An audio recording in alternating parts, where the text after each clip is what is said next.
Hey there, everybody. It is Jeff and Jeff. We are back from our first full day on this New York trip, and we did a lot of really cool stuff today. But also my feet hurt. So. But also our feet That's hurt, what and that we're look already was for. getting blisters on our feet. But no pain, no gain. Today was relatively an easy day. We're effed for the rest of the week. But we had a lot of fun. That's how we roll.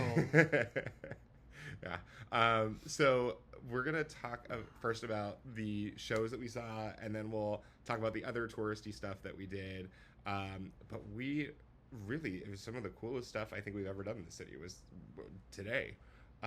So we're gonna start with one that is kind of off the beaten path, and not a lot of people know about this show. It's not on a lot of people's radar. A lot of people don't know what the heck this is or how to classify it, and even after doing it, I don't know how I would classify It's it. been running for over 3 months now. Yes, I think that's correct. In mid-June. And they did just extend, and we are talking about Viola's Room, which is down at the Shed. If you are not familiar with... Which is not a shed. It is not a shed. It is a beautiful space. It's like an airplane hangar. Yeah, and it's building. giant, and it's gorgeous, and it's really comfortable in there. Over at Hudson Yards. But it's Sorry. it's in Hudson Yards. It is right next to the Vessel, which is that weird eyesore looking thing of stairs and platforms, which looks a little bit better up close. It did look better in person. It looks better in person. Anytime I've seen it on TV or anything like that, it doesn't look as shiny.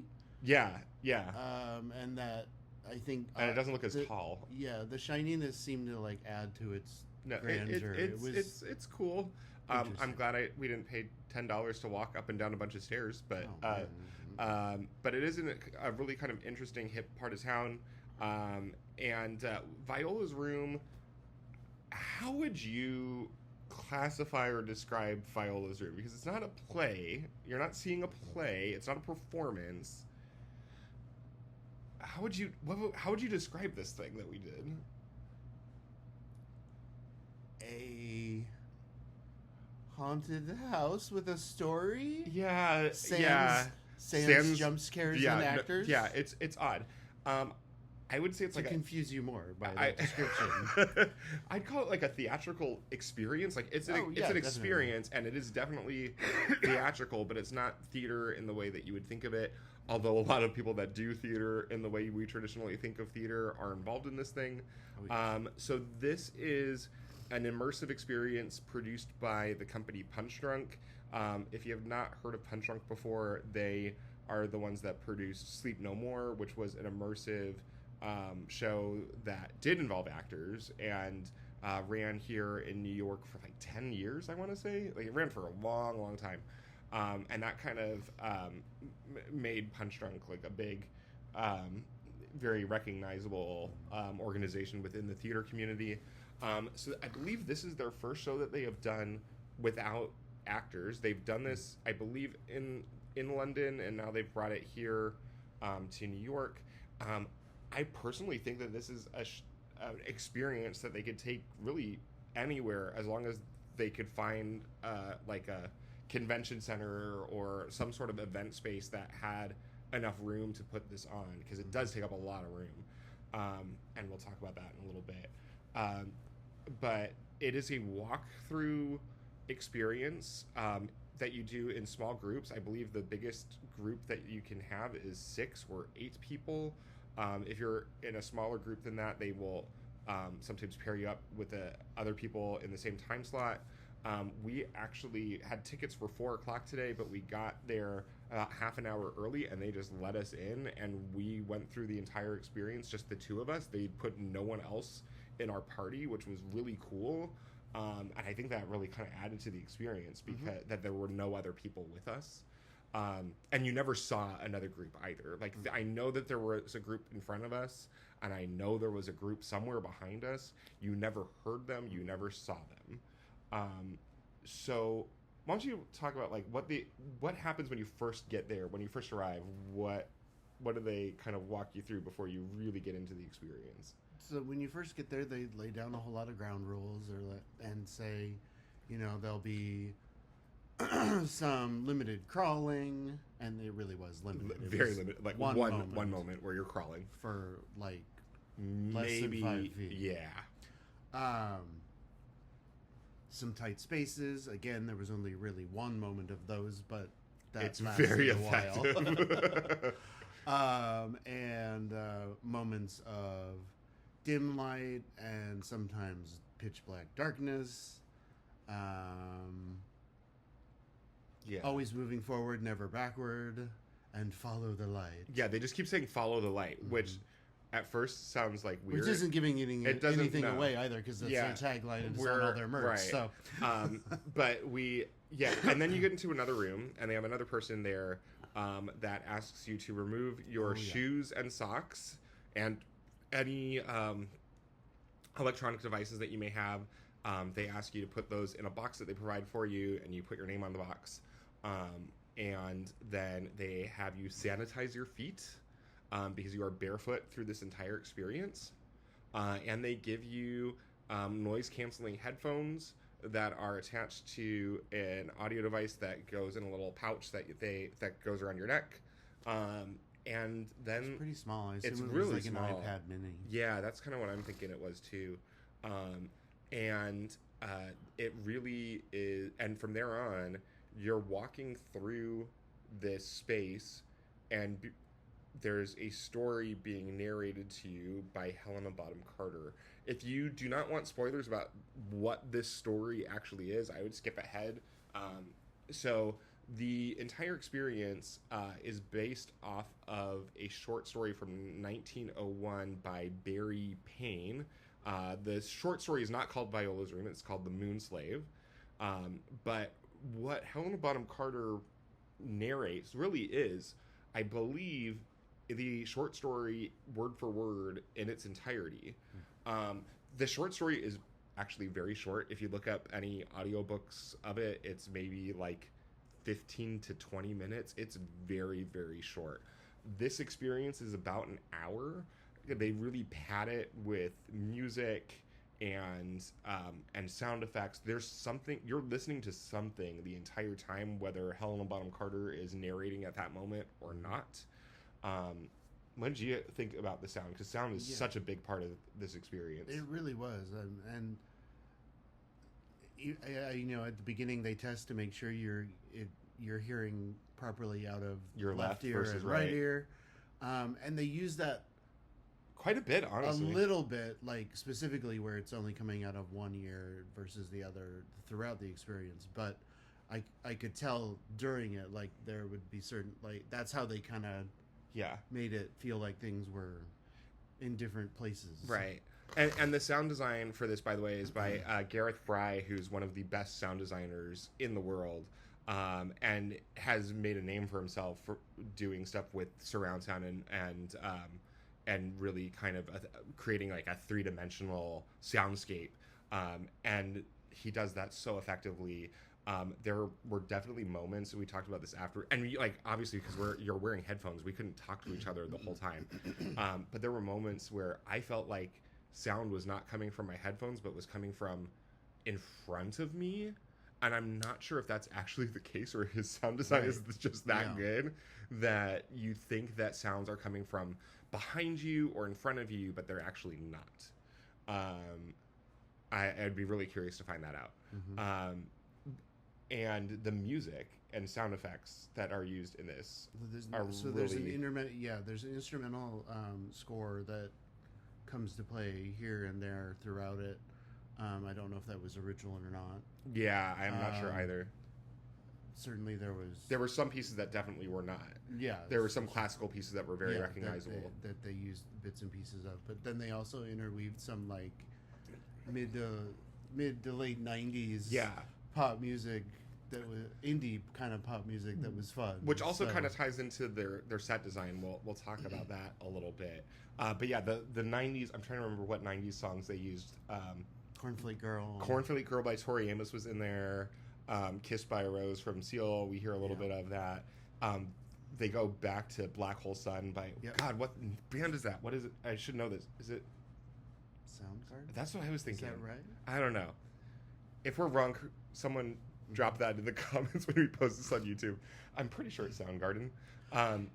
But yeah, so like as 90s kids, we were like, yes, this score and the music selections are like amazing. It really was kind of fun. Yeah, almost from the beginning, you were chilling the Cornflake Girl. Yeah, I'm like, I was like, yes, okay, just leave me here. I'm good. And I love that they like. I feel like that's completely intentional to our demographic at the very least, to like lure us into this sense of comfort at the very beginning, because things get very uncomfortable later.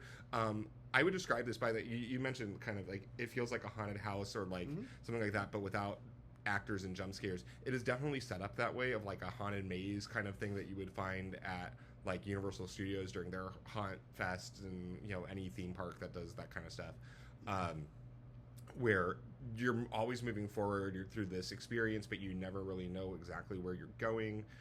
Lots of dimly lit spaces, some rooms that are pitch black for a very long time, like minutes. We're talking like uncomfortably long and like disorientingly long for some of it. But they did say, like, if there's no light, don't move. Yeah, they did say that. That was good. Like, there wasn't an expectation that you were supposed to still be moving. But I loved that, like, the first room that you get into is like a teenage girl's bedroom from the 1990s. You're listening to 90s music. They tell you that when you walk into the first room, you're going to see 6 beds laying on the floor. Pick a bed and lay down, which is... So it's like, it was fun. It was like, I'm going, like, nap time with Tori Amos and Seal. It was cool. I was chilling in there. And, like, lots of, like, CDs and posters on the walls and, like, very, like, 90s things. And it really was completely immersive. Everything in that room, and honestly, every room of this experience, it, like, floor to ceiling, top to bottom, designed super well. It's very tactile. The whole not wearing shoes and socks of this experience completely makes sense once you get into it, because like her room had carpeting, and then there are other things that you get to feel with your feet later on, which is bizarre. But once the story really starts with Helena Bonham Carter, and this is a big spoiler, there's a little tent, like a little like princess tent in one corner of the room, and a light comes on in there, and the rest of the room is dark, and you realize, because you're supposed to follow the light, that they want you to crawl into that tent. And you crawl in, and you realize there's no back to the tent, and you walk through it, and you're in this hallway that is covered in the same type of fabric as the inside of the tent. And that kind of becomes this like theme throughout the whole thing of like, we're in this girl's fantasy world inside her tent as she's recalling this story that she's been told about Princess Viola and the things that happened to her. The story that the short story is definitely a gothic horror story. So to kind of summarize that, we're hearing this story about Princess Viola, who on her wedding day leaves this party, or I think it might be her engagement party. It's not her wedding day. Yeah. On the night of her engagement party, she kind of leaves this palace that she's in and finds this hidden garden on the grounds that has this giant maze. And at the end of the maze is this beautiful tree, and under the moonlight, she makes some sort of like deal with the moon about I forget what she exactly asks for. Like, but send me a song or something to dance to. I think something like that. And she ends up dancing there, you know, by herself for the rest of the night. And over the course of the story, she keeps going back. She feels like compelled to go find the maze again, go back to the tree, and it just gets darker and darker and more sinister. So like the first time we see this garden, we see it in miniature form. We see like a miniature kind of hedge maze, almost like you would see it like a Christmas display, like with a, you know, there's a mansion in the back and a beautiful little hedge maze and everything, and it's really pretty and it's really quaint and it's really beautiful. And then we find ourselves back in that 90s bedroom again, It's definitely not the same room that we were in before, but it is a complete replica of it, with possibly some changes. I kind of want to go through the. I wish I could go through the experience again to see if there were big changes as to how the room was decorated, and, Well, and not. the bed was overturned. The mattress was on the floor. She created a tent.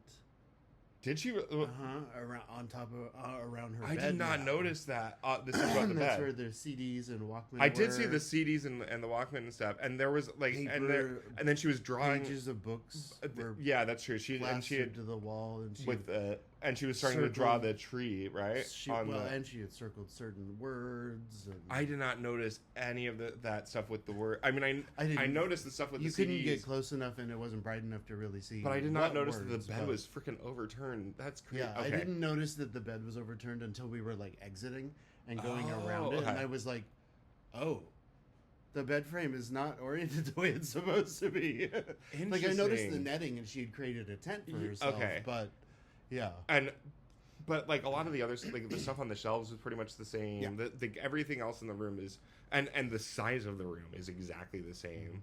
And then you go into her closet this time, and you end up back in the world of the short story, but it's darker, it's more sinister, it just feels a little creepier.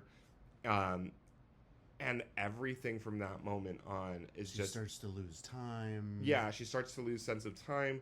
And there's all Like, of these She felt tired, but she still kept dancing. yeah, and there's all of these like really creepy visuals throughout the thing, and we go into Princess Viola's closet at one point, and there's all of these white nightgowns that are hanging there, and they're beautiful and they're pristine.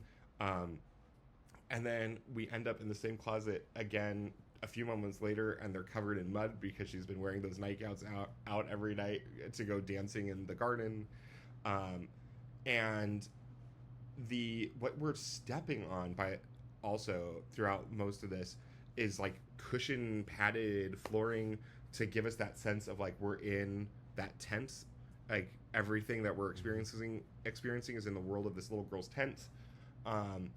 But then like things get more real in terms of like the world within the short story becomes realer, I feel, as we go through it. The locations get more fleshed out. Like there's mention of a banquet, and we are in like the banquet hall of the palace. There's mention of her going into the chapel, and we are in a very small chapel with a very large crucifix with Jesus on the wall and stained glass and everything.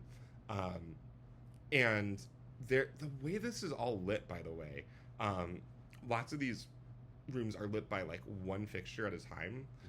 So you're because you're supposed to follow the light. So the light is guiding you throughout the experience. It's guiding where you're supposed to be looking.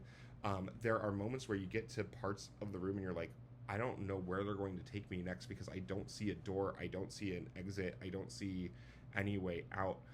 For example, at the chapel, you exit the chapel on the opposite end of where you enter, but initially I didn't see that there was any door or any, like, it just looked like an empty wall because it was in such dim light. You could not see that there was an opening for you to go through to get out of that space. And then the one that really was cool is after the chapel scene. It's like the last time that Viola goes into the garden. It's very creepy, and so I feel like that's where the hall got kind of more narrow. That's when like you actually the walls get so closed in that you feel them against both of your shoulders. And we're stepping on ground now that feels wet but isn't wet.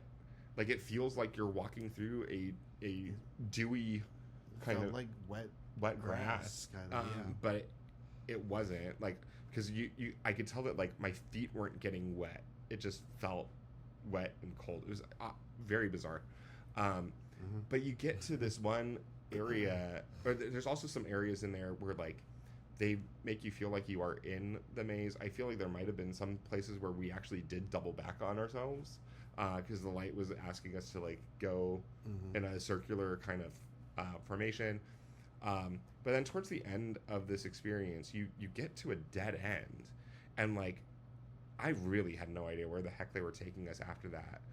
And then all of a sudden, light shows up on the other side of this wall that you've been standing next to. I mean, it's a very tight space at the end there, and there's you get to the giant tree that she's been dancing at every night, and you get up close to it, and that room is the floor is covered in sand, like, so, which is really cool, to like walk on that, and in darkness, like you don't know that you're stepping into sand initially, and you get closer to the tree, and you realize that and from a distance it kind of looks like a weeping willow tree. Mm-hmm.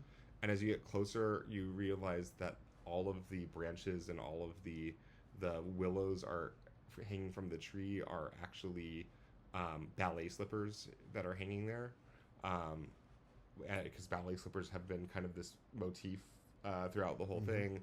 And then you end up back in the same bedroom that you started in, but there are moving boxes everywhere, and it's just a really interesting, creepy experience, and all of it is so well designed and so well put together, and just from a technical standpoint, I'm like, I don't know how, like, I know that they have to be tracking us. There were a few places where I could see that there were like tiny cameras in the corners of the rooms, again, out of light, so we don't notice them, or we're not supposed to notice them.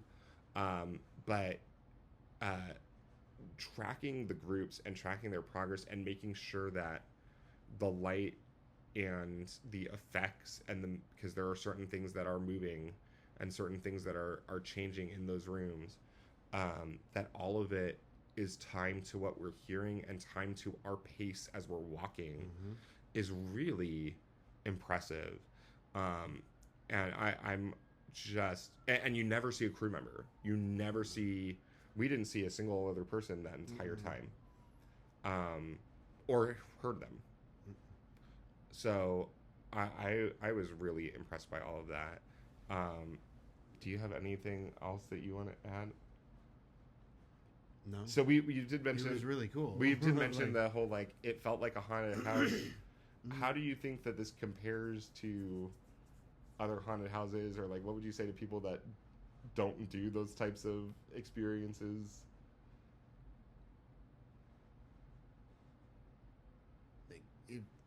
If your fear of going to a haunted house is the jump scares and being touched by an actor, which they're not supposed to touch you anyways, but if that's your fear, it does happen sometimes. But if that's your fear, this really has none of that. This has absolutely none of that. Yeah. That said, since we had been to haunted houses prior and with each other, like, I honestly, even though we'd been told there were no live actors, there were no jump scares, we both talked afterwards, like, anticipating and we were still waiting for something. Because it definitely feels like a kind of story and a kind of it's a, place where, like, gothic horror kind of you story. You so easily like, could. They could have. You easily could. That would have been fine too. Yeah. And also, like, even though there are no jump scares, even though there are no live actors, quite honestly, I think this is more terrifying than any haunted house that I've ever gone to, because you're kind of going mind play tricks on you. Because like they're like, the way that the thing is paced, the way it's lit, they're constantly putting you on edge and making you feel uncomfortable, because you don't know what is gonna happen next. And I feel like with a haunted house, you know that, like, you're just weaving your way to the exit. This doesn't, like, even though you know eventually it's gonna end and you're gonna end up outside again, like, right, it doesn't have that kind of sense to it. Like, and I think because it's story driven and because they're putting you in the story, like, you are the only actor in the story, really, it's different, and it really it really messes with your head a bit, in a fun way.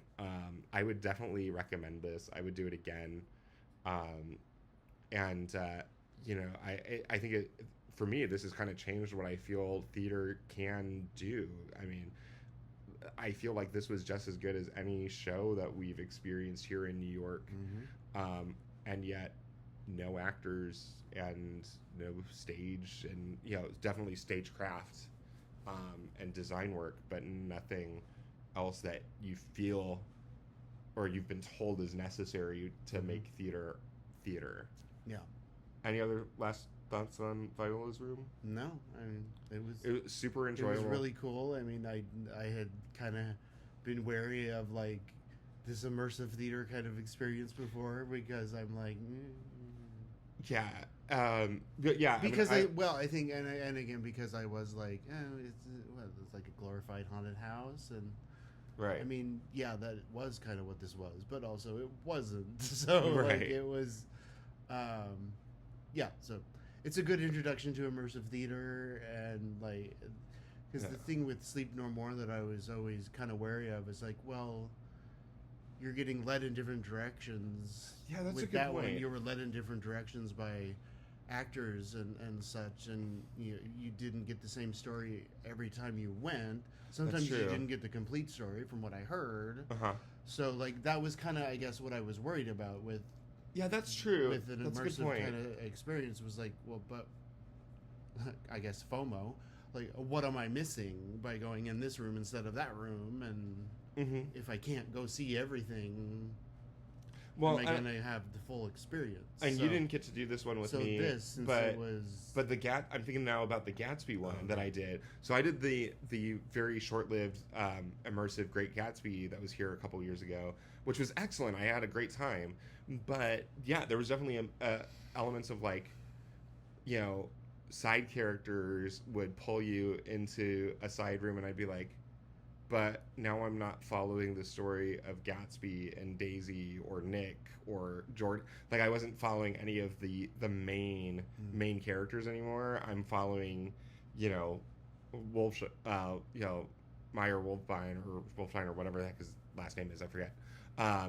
And like, there were key moments in Gatsby's story and Daisy's story that I missed. There were other key moments where like they made sure that everyone in the audience got those, but like I missed the car crash, which is a big freaking thing.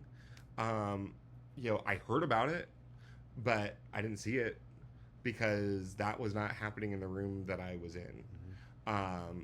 If it happened at all, I don't know if everyone got that like tangentially or not, which is also possible.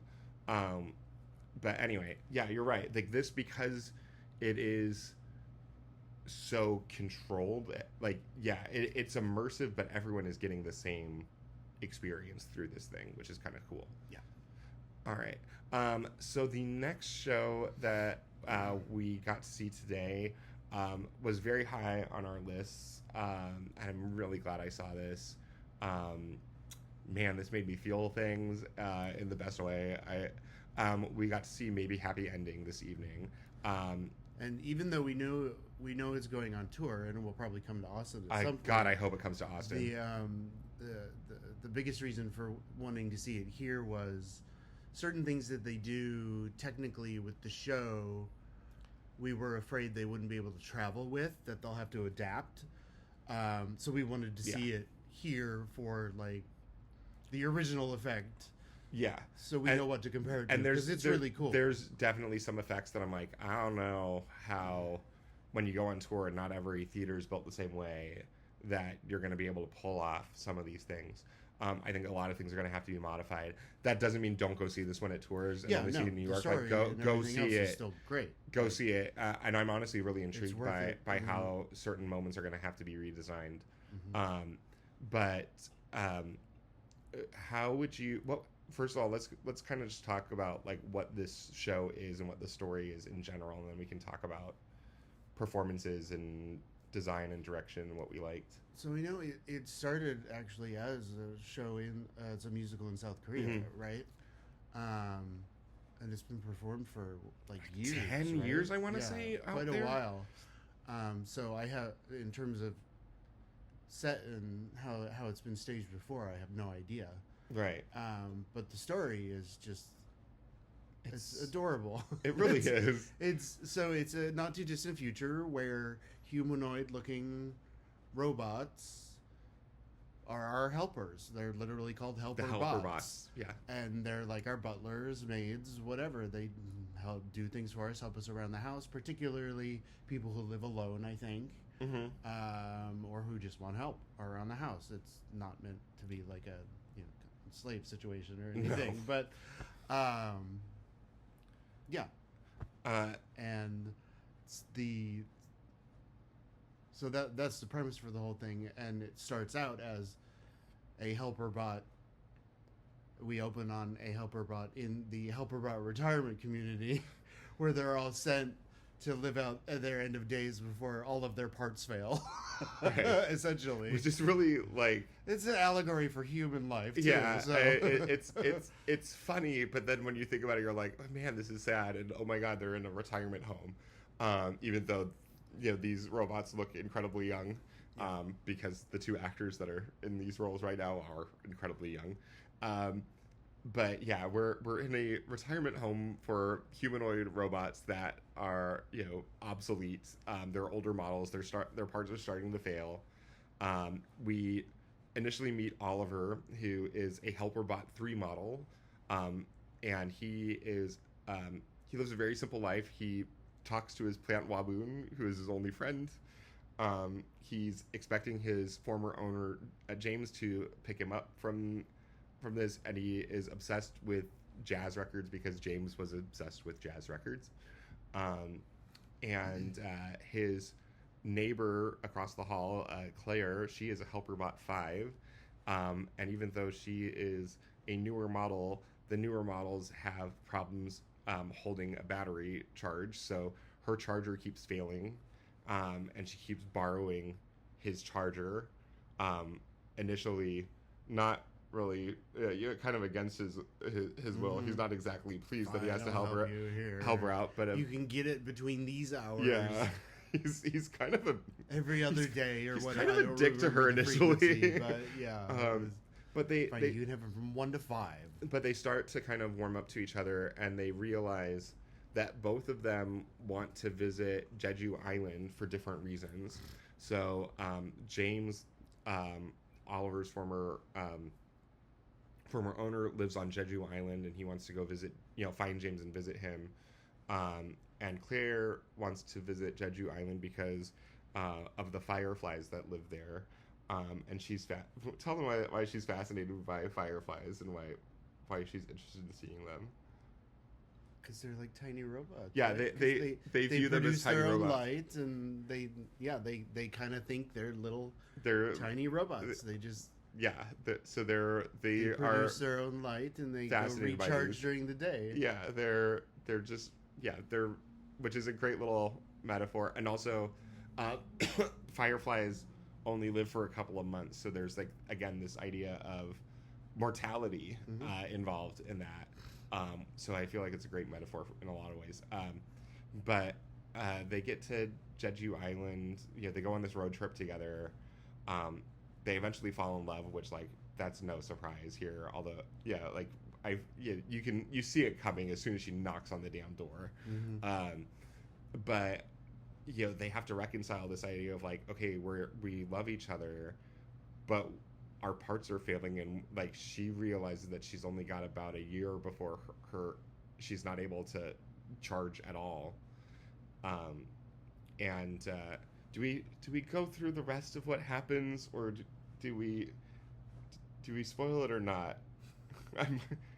I guess if you don't want spoilers, skip ahead by 2 minutes here. So they make a pact that they're going to wipe their memories of each other and go back to their last sort of update before they met. And by the end of the show, you realize that Oliver definitely has not done this, and is just telling her that he did.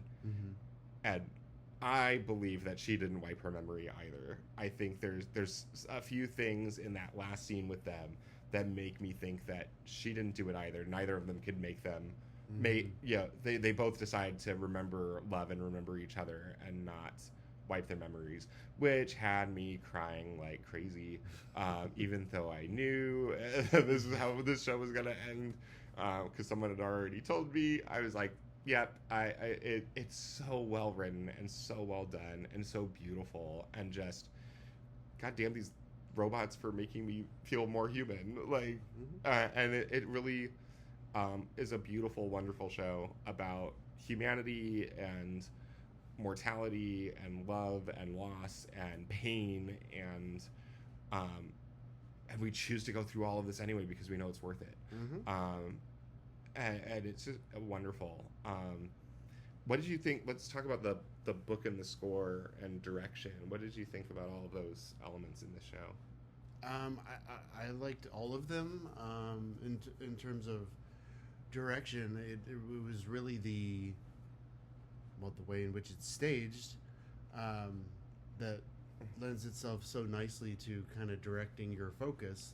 Yeah, I use that term almost literally because even the director and the set designer has likened it to a we focus wanted on it to be an camera. aperture on a camera. So yeah, Right. they have these little boxes that open up and close and open up and close on different scenes. So it's almost it almost feels movie like. It does. It feels very like, cinematic. Oh, we're closing this scene and now we're gonna open this one. I mean, to the point, and these things can open and close to the point where, like, the very last thing that you see on the stage is, like, they close in on his little houseplant. Like, we're looking at maybe a foot square thing at the end. But yeah, there's these panels that come in from the sides and from the ceiling and from the floor to kind of close off as much of the space as they want to close off and reveal as much of the space as they want to reveal. Every surface of that is also a projection surface. And then there are projection surfaces further back as well, which they use very effectively, especially in moments where we're seeing the robots' memories of their former owners. Really, really incredible video design work. And as a video designer myself, I'm like, oh my God, the amount of time and energy to put this together and put it together this well. Particularly the scene with Claire and her owner's husband, where they sized so the husband, there is not a live performer, it's all done as a video, but they sized him and projected him in a way where he's having a conversation with her, and he's about the same, like a little bit taller than her, and he's walking towards her. It's like you forget that you're not looking at an actor, you're looking at a video image that she's interacting with, because it is so lifelike, and it's sized exactly right, and it's moving in exactly the right way. Like, really just so detailed and so astonishingly well done.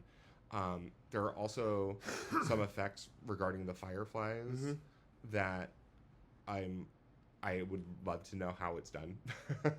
Particularly at the end, towards the end of the show. Yeah.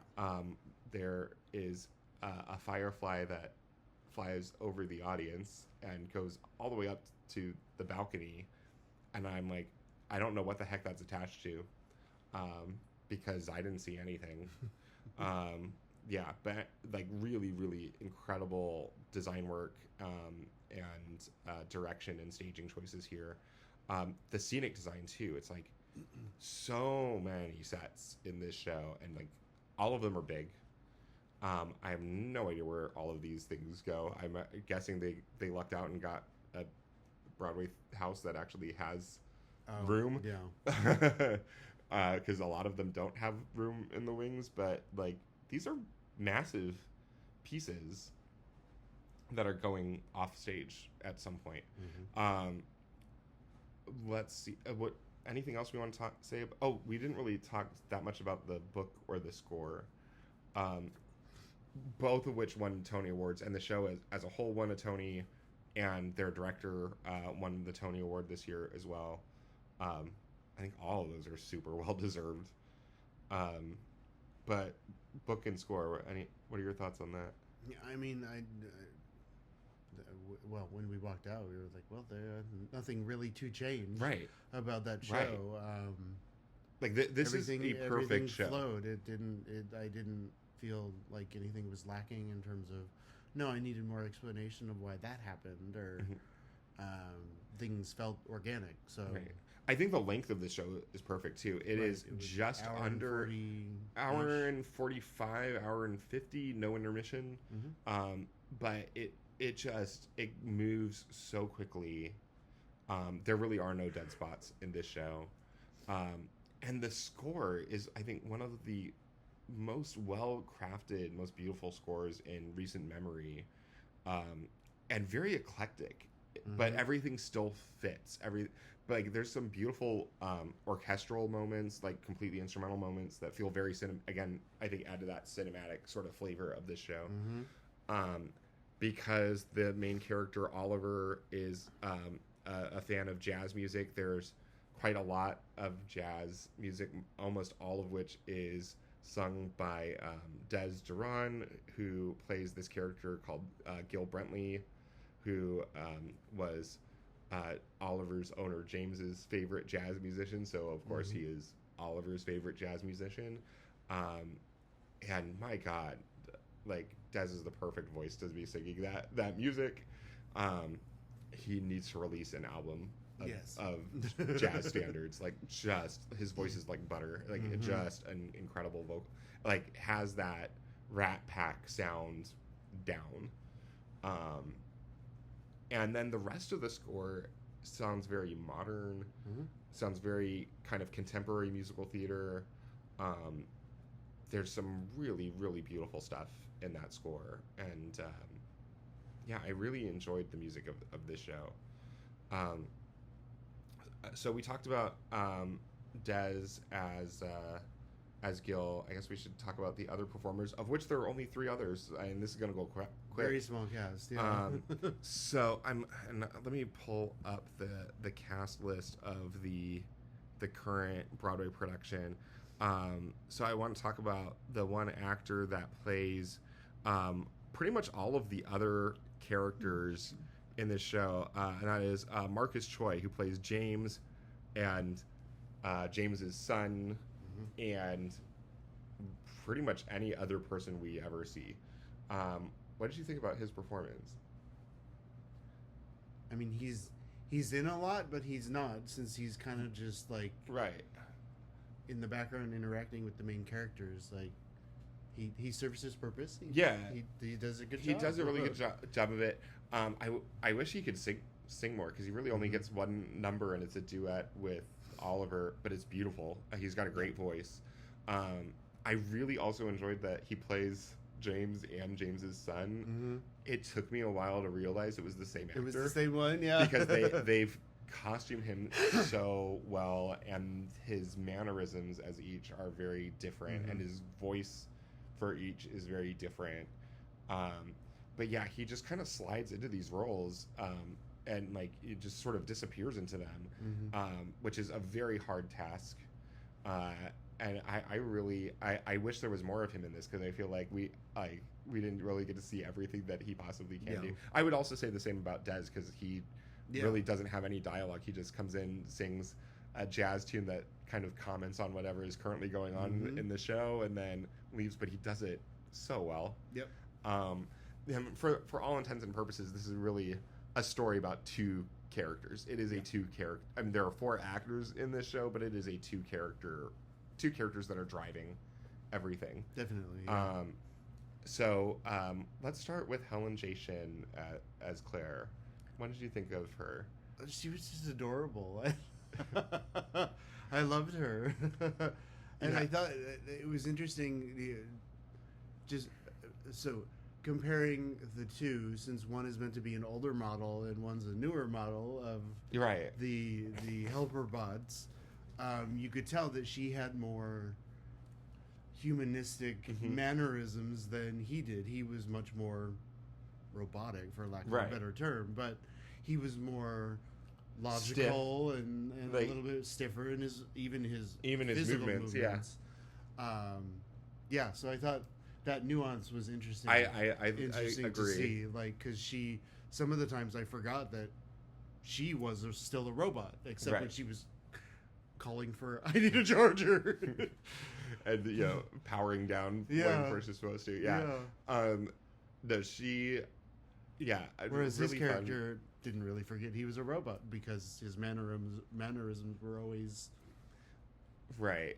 And I also appreciate that he, even though he's stiff and an older robot and very like methodical and logical and doesn't like change and doesn't like things that are out of his routine, I think his character is so charming and he gets so many laughs, and she is so good at being the comedic foil to that, where she's just like deadpan and dry in a lot of her line deliveries, which is hilarious in its own way, and like she lands everything that she needs to land, in terms of the comedy, in terms of the vocals. It really, she has these moments, and then there's like these moments where like the whole time she seems very dry and very like, I mean, she's the one that initially is like, you can't fall in love with me, you can't you can't promise me that you're not going to fall in love if we do this trip together, but then she, in these moments where she has a solo or has a rare moment without him, there's like this care, and like there's a lot of moments where she's like, I hope he's not going to get hurt, and I hope like and it's just, she plays those moments so beautifully, and it's just heartbreaking and just wonderful. I am really kind of sad that she didn't get a Tony nomination for this. I think it was just a crowded year for women, in particular last season, because she certainly, I think, in any other season would have gotten that nomination. She's on stage almost the entire show and does amazing work from start to end, and like it just I'm excited to see what else is coming for her in her career, because she is so young. I believe this is her Broadway debut, and what a Broadway debut, if I'm correct. Like she's one to watch for sure. And then before we talk about Andrew Barth Feldman's performance, I do want to say, like, there was some casting controversy around him. We're not going to really discuss that in this video.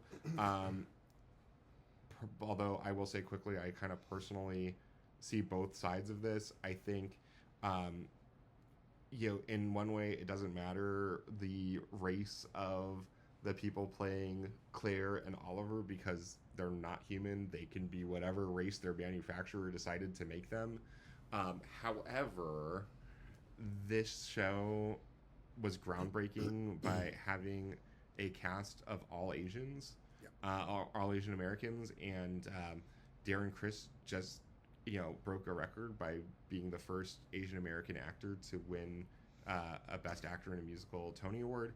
So to set all of that up and then replace Darren Criss with a white performer, I think the producers are ignoring what this show has become.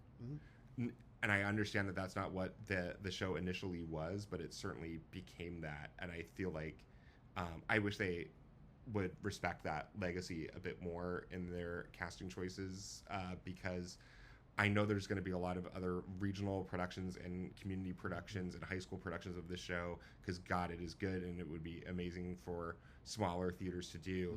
But those smaller theaters are going to struggle to cast those two roles with Asian performers, because there are less of them to go around. And this is one of the few times where we can see an all Asian cast in this show, and I'm a little disappointed that we've already moved away from that. But that said,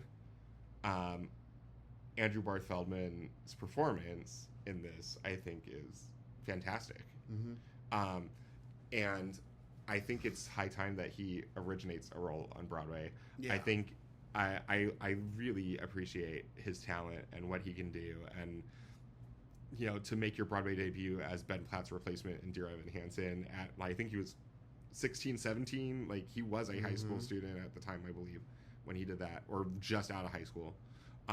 So he's still in his like early 20s and is again replacing you know high caliber performer in a Tony Award winning role, and like great work from him. I think his vocals. He sang it really well. I mean, yeah. I don't think it's an overly difficult role, but in terms of vocals, no, they're hard. I think what he had to do with Dear Evan Hansen is that's a much harder role to sing than this. But I enjoyed his performance. Yeah, nails the comedic timing of all of it, and the like, just the mannerisms of Oliver, and like Oliver's a tricky character because like I think if you play him too straight-laced and stuffy, he's going to be unlikable. But we never got into that. We never got close to that territory with him. Like, he's just charming from the beginning to end, and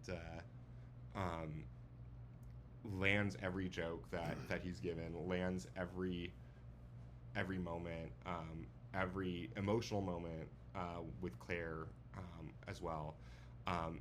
I think it does help that Helen Shen and Andrew Barth Feldman are a couple in real life. Yeah. Their chemistry in this is palatable, and it's just I felt like it was a treat to see the two of them do this together. I hope they have more opportunities to perform together in the future. But yeah, like both of their performances, I think like just effortless. Yeah. Just effortless. Like, just they made it look so easy, and it's like, I'm sorry, I know this isn't easy for you guys. Like, you're carrying a show where you're on stage for nearly 2 hours with no breaks. Like, I think he's the only time he's off stage is for her solo. Right. Yeah, I mean, and I think is she ever off stage after she enters? I don't know if she is. After she enters, yeah, maybe not. So really, they're only off stage for each of them is off stage for maybe 3 to 5 minutes of this entire show, which is crazy. But yeah, unbelievable work from everyone involved in this. We did mention the set a little bit with the whole focus thing and the video design. Anything else about the set that you want to mention? A lot of unit. Like modular units. Modules. There you go. That's a good word. I'm like, not unit pieces, but yeah, little modular units for each of their apartments would roll in from the sides. The sides, and Track. depending on whose apartment we were in, one would have more space than the other, and that was interesting that they could grow. Right. And there were so many surprises in terms of the set design that I was like, I was not expecting a revolve at any point, and then all of a sudden, like 20 minutes into the show, there's a revolve. Yeah. There's a lot because this show doesn't require a huge orchestra. They actually have the orchestra somewhere backstage, and they are using the orchestra pit to reveal additional smaller set pieces and things, or reveal people. At different moments. It's not till the end of the show that we realize that there's a roof on top of one of the apartments, and there's an entirely other set on top of the apartment. It just really clever design work there, and like I love it when there are surprises in shows, and especially if you can surprise me over an hour in with something new, like that I wasn't, it's just really kind of fun in that regard. I would highly recommend this show. What about you? Yep, definitely. Very well deserving of the best musical Tony this year. Honestly, I think this is one of the best musical winners in a decade, maybe, at least. Like there's nothing that I felt was lacking in this show at all. Just really, really beautiful. I would sit through this again in a heartbeat. I really, really hope this comes to Austin when it tours. I would love to see it again. Yep. All right, and then that's all for the shows that we saw today. But we did do some other touristy stuff, and we'll talk about that a little bit faster than we talked about the shows. But first thing that we did today, we went to the New York Transit Museum. What did you think of the Transit Museum? It was a lot of fun. Like I initially expected a lot about the subway, and there was a lot about the subway, but it was more than that. Right. As well, because they talked about early horse omnibus, Right. And trolley cars and trolley cars and cable cars and yeah, the elevated train and a lot many different things. It was a lot of stuff really about interesting. the construction of the system, which was fascinating, particularly the stuff about mining mining through the riverbeds and stuff, and trying to get and the gradual grading of the subways, because there were about 300 feet of elevation changes at different points in the system. So just really, and to think that like they did this at the turn of the century with shovels and dynamite, and like the technology was really rudimentary for something this complex. And I really have a lot of more respect for, and I've always respected the New York transit system. I think this city, a lot of people kind of badmouth the subway system and the transit system of New York, but and quite honestly, I mean, I know a lot of people think it's dirty. A lot of people think it's dangerous. A lot of those people, I think, are of a certain generation that haven't probably ever been on the New York subway and are just listening to things that they hear. I've always felt safe on the subway here. I think the subway and the subway stations, considering how many people go through them every day, there's always going to be problems considering the amount of volume of people and the volume of trains and all that kind of stuff. But considering all of that, it's fairly, it runs effectively. And I always notice litter and trash in pretty much every station somewhere in some corner, but they're public spaces, so like that's gonna happen. Right. And, like, you can't have a janitor there to pick up every piece of trash the second it's dropped, like at Disneyland. Yeah. But it's but the museum, going back to the museum, there were a lot of things in there that I didn't expect. A lot of interesting little exhibits about artwork and posters and signage and how that's evolved over the years. And then I think the coolest thing about that museum is the museum itself. Like, it's in a former subway station that's no longer part of the line. So you're walking through an old subway station, and you get to the bottom level, and there are old cars that you get to walk through, and to see ones from the turn of the century, some from all the way up to some that were just recently decommissioned in the early 2010s. Yeah, so it was really interesting to see all of those in the same space, and to see kind of the evolution of the cars themselves and how they have changed over time. And but even the initial ones, I'm like, these are pretty comfortable and really kind of impressive for their time. But yeah, that was a really cool experience.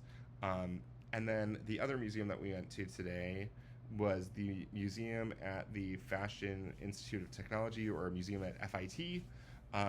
Their main gallery is closed right now. But this museum, oh, by the way, the ticket price for the transit museum, $10 a person. It was only $10, which is, like, you definitely get your $10 worth. You also get your money's worth at the museum at FIT because it is free. I would have paid a good amount of money for what is currently there. They have a special exhibit going on right now that's all about psychology and in fashion, and particularly a lot of stuff about sex and gender and what we think of the human body and the psychology of all of that, and how fashion designers over time have played with that from before the turn of the century. I mean, there were tuxedos and dresses from the late 1800s all the way up to modern day fashions, and some really interesting statement pieces in this collection as well. The J-Lo dress is part of this collection. I'm guessing that is probably the most famous piece within it. It is by no means the most interesting piece within it. There are some other pieces of fashion in here that were just mesmerizing to look at and really, really cool. Were there any standouts to you in this collection? I'm trying to remember. I think it was McQueen. I think it was one that I kept gravitating to a lot of his stuff, and particularly in reading all the descriptions and like why he did certain things. His kind of impetus for each piece, I found was really interesting. I can't remember any of them offhand, but I recall in looking at them and then reading it being like, okay, and I get that. And there are some major designers that are featured in this collection. So you mentioned McQueen, Vivienne Westwood was in there, Versace, Dior. Was there? I feel like there was Gucci in there somewhere. But like some of the biggest fashion houses and biggest designers are featured in this. There's some really bizarre things in there. There is the one that is sticking out in my head. There are a couple of things. There is a top hat in there that is made out of tattooed pigskin. So there's like this really cool print on it, and it is tattooed pigskin. I didn't know you could do that. Wasn't it a bat? It was a bat, yeah. And there are some neckties in there that are hand painted by Salvador Dali. Dali, that's right. And a dress that was in part designed by Salvador Dali. Apparently like the print he designed. he designed prints for fashion houses all the time. Which I had no idea that he did. Yeah. It makes sense. It totally makes sense. This is something that he would do, but I didn't know that was part of his career.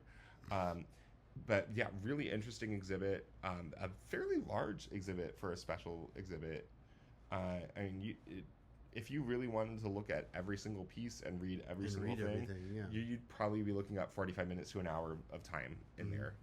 And it's, again, even though it's a special exhibit, that was also free. So highly recommend doing that if you're in town right now. And honestly, just go support the museum at FIT, whatever they're doing, because again, they have a great stuff to show, and it is free. So yeah. The other top hat that was really cool. Oh, there, of course. There were only a handful of like accessories, like top hats and such. Most of it was gowns and suits and whatnot. But of the accessories, so there was another top hat above the tattooed top hat that was a corset top hat, and it's probably what you're envisioning of a top hat and a corset and together. Corset lacing on the back. Like they kind of split the top hat and just brought it together with corset lacing, and it was very really cool. It looked like it was velvet, maybe something kind of plush like that. Right. So that one looked really cool. It was like shit. I couldn't pull it off, but I wanted it. Right. And then there was these fun. I don't know that they were stilettos, but there's certainly high heels, boots, where the heel. It was they were like knee-high boots, but most of the leg was of a nude color, and they painted the lower part to look like they were wearing normal, like strap-on like just heels. Regular heels. Yeah, just regular heels. So that one was really fun. I like that one. I thought that cool one too. was cheeky. Yeah. But yeah, really fun collection. If you are in the city, I don't know how long the special exhibit is going on for. Before I post this, I'll look it up and I'll drop it in the description of the video. But yeah, highly recommend that. It was really, really fun. All right, well, that was all of the shenanigans for the day. We have a lot of stuff planned for tomorrow. Although the big thing for tomorrow, we don't know what show we're seeing yet. We will be entering some lotteries and seeing if we win a lottery or can do rush seats for something tomorrow. We're hoping to go see Operation Mincemeat, which was another show that was up for Best Musical this year, and I think won the Olivier for Best Musical in London. And one of the actors won. And one of the actors won for Best Supporting Actor. But yeah, we're hoping to go see that, even though it's in one of our least favorite theaters. It's at the Golden, which is just not comfortable. It's small and does not have comfortable audience, spaces. Well, and our first and only experience there was a 3-hour show. We saw Stereophonic so there. It was Stereophonic. So yeah, I mean, which was an okay was a great show, but no, I enjoyed it, but for 3 hours in a relatively uncomfortable seat was kind of not so much. But yeah, so we're not sure if that's going to be happening tomorrow, but we're crossing our fingers. But either way, we'll see something tomorrow night, and we've got other fun stuff in the morning and afternoon as well. So we will see you soon. We'll post another video tomorrow night. Bye, everybody. Bye.